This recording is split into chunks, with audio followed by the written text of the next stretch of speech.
राधे राधे, जय माता की भक्तों। आप सभी का स्वागत करती हूँ स्पिरिचुअल ज्ञान साधना में और आप सभी से अनुरोध करती हूँ कि स्पिरिचुअल ज्ञान साधना को सब्सक्राइब कर लीजिए और बेल आइकन को प्रेस कर दीजिए ताकि आपको नई नई वीडियोस का नोटिफिकेशन। जय माता की, राधे राधे, श्री शिवाय नमस्तुभ्यम भक्तों। आप सभी को आज महाशिवरात्रि के महापर्व की शुभकामनाएं। महाशिवरात्रि का व्रत भगवान भोलेनाथ को समर्पित है। आज के दिन भगवान शिव की विधि विधान से पूजा करने के साथ व्रत किया जाता है। धार्मिक ग्रंथों में इस व्रत को लेकर कुछ नियम भी बताए गए हैं और हम सभी कुछ न कुछ ग्रहण करके और कभी कभी निर्जल भी इस व्रत को रखते हैं। तो आज की वीडियो में हम जानेंगे कि हमें महाशिवरात्रि का व्रत किस प्रकार रखना चाहिए। भक्तों, वैसे तो प्रयत्न यही करना चाहिए कि पूरे दिन निराहार रहकर हम बहुत ही अच्छी तरीके से भगवान को पूर्ण श्रद्धा और भक्ति के साथ इस व्रत को करें।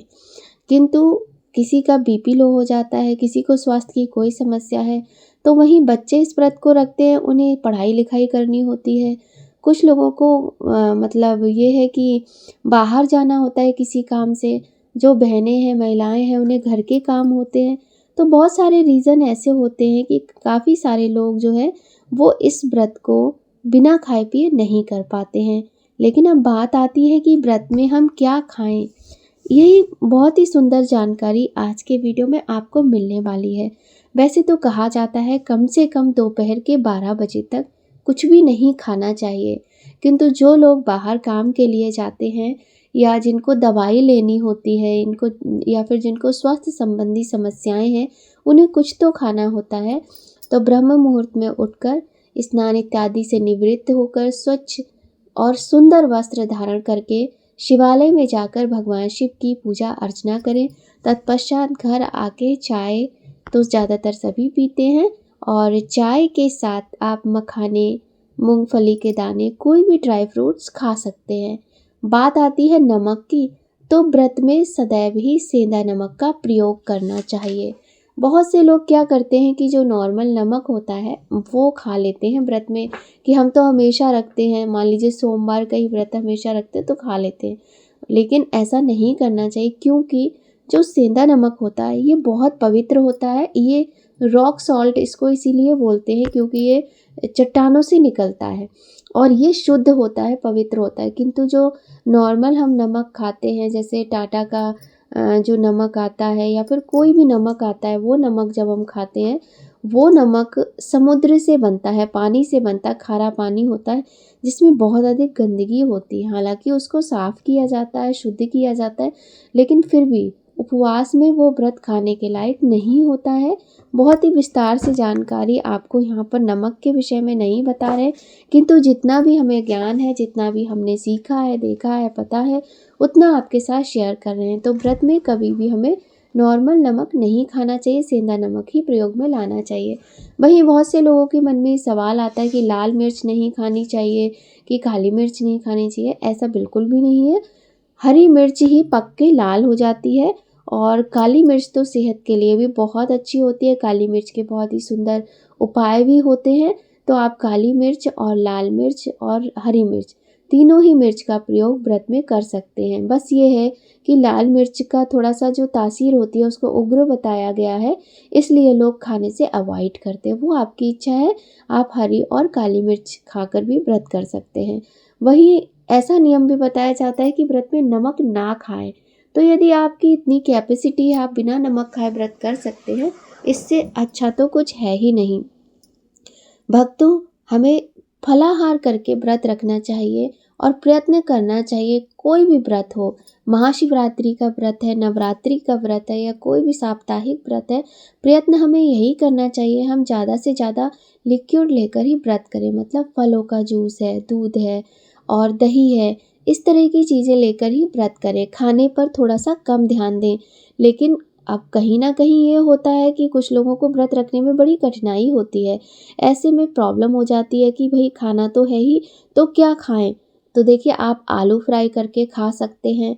और कभी कभी क्या होता है ना, आलू बहुत अधिक मात्रा में नहीं खाए जाते हैं, तो फिर आप जैसे लौकी है, लौकी को बॉईल करके उसमें नमक डाल के दही के साथ खा सकते हैं, खीरा खा सकते हैं। जो भी फ्रूट्स टाइप की चीज़ें होती हैं उनको अपने आहार में ले सकते हैं। साथ ही देखिए बहुत सारे लोग ना साबूदाने खाते हैं, लेकिन मैं तो यहाँ पर ये कहूँगी कि साबूदाना व्रत में खाने के लायक नहीं होता है, किंतु यदि आप खाते हैं तो अलग बात है। इसके अलावा आप सिंघाड़े और कूटू के आटे का प्रयोग कर सकते हैं। उससे आप पूड़ी पराठा बना सकते हैं, हलवा बना के खा सकते हैं। लेकिन कोई भी चीज़ आप खाएं उससे पहले भगवान को भोग आपको अवश्य ही लगाना चाहिए। ड्राई फ्रूट्स की खीर खाइएगा, मखाने की खीर खाइएगा। इस प्रकार से बहुत सारी वस्तुएं ऐसी होती हैं जिनको ग्रहण करके हम अपना व्रत पूर्ण कर सकते हैं। लेकिन कुछ नियमों का पालन कीजिए कि आप ऐसा मत कीजिए कि पूरे दिन हमें खाना ही खाना है, क्योंकि जब हम व्रत रखते हैं तो उसमें खाने के नियम होने चाहिए। आप 1 बार, 2 बार या फिर 3 बार अपने खाने का समय बनाइए।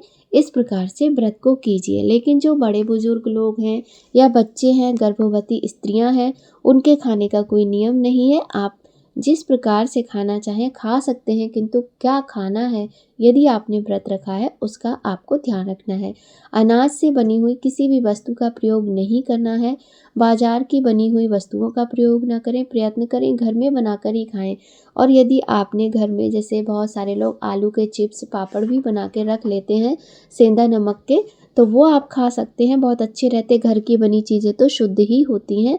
और किसी भी तामसिक वस्तु का प्रयोग आज के दिन घर के अंदर ना होने दें। जैसे प्याज लहसुन है, मांस मदिरा है, नॉनवेज है, ये सारी वस्तुएं यदि किसी ने व्रत नहीं रखा है तो भी आज के दिन वो इन वस्तुओं का प्रयोग भोजन में ना करें। भक्तों, आज की जानकारी आपको कैसी लगी कमेंट करके ज़रूर बताइएगा। तो फलों के साथ, फलों के जूस के साथ और ड्राई फ्रूट्स के साथ आप अपने इस व्रत को पूरा करें। आप ध्यान इस बात का रखें कि पानी पर्याप्त मात्रा में आप ग्रहण करें, और लिक्विड चीज़ें भी, क्योंकि पानी बहुत ज़रूरी होता है। आपको अपनी बॉडी को हाइड्रेट रखना बहुत ज़रूरी है। बाकी आप अपने स्वास्थ्य को देखते हुए व्रत करें। टमाटर भी खा सकते हैं, आप लौकी खा सकते हैं, खीरा खा सकते हैं, गाजर का हलवा, गाजर खा सकते हैं, और गाजर की खीर भी बना सकते हैं, लौकी की खीर भी बना सकते हैं। और क्या होता है ना, मीठा खाने से थोड़ी सी हमें एनर्जी अच्छी मिल जाती है। तो मीठे का प्रयोग करें भोजन में, व्रत के भोजन में, और सेंधा नमक का प्रयोग करें। बहुत से लोग क्या करते हैं कि व्रत तो करते हैं लेकिन वो गेहूं के आटे से बनी चीज़ें भी खा लेते हैं। कोई बात नहीं, अज्ञानतावश ऐसा होता है, लेकिन प्रयत्न करें आप थोड़ा सा ध्यान रखें और अनाज का प्रयोग महाशिवरात्रि के व्रत में ना करें। भक्तों, जानकारी आपको अच्छी लगी हो तो वीडियो को लाइक करें।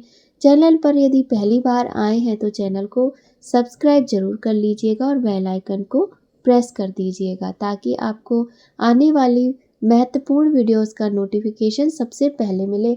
भक्तों, आज की वीडियो में बस इतना ही। गौरी शंकर भगवान की कृपा आप सभी पर सदा बनी रहे। अपना प्यार, अपना आशीर्वाद बनाए रखिए स्पिरिचुअल ज्ञान साधना के साथ। वीडियो आपको कैसी लगी ये कमेंट में ज़रूर बताइएगा। भगवान का आशीर्वाद आप सभी को और हम सभी को मिलता रहे। आप सभी लोग सदा स्वस्थ रहें, प्रसन्न रहें। इसी कामना के साथ आज की वीडियो को यहीं पर समाप्त करते हैं। मिलते हैं आपसे नई कहानी, नई जानकारी के साथ नया वीडियो में। जय माता की भक्तों, राधे राधे। आप सभी को एक बार फिर से महाशिवरात्रि के महापर्व की हार्दिक शुभकामनाएं।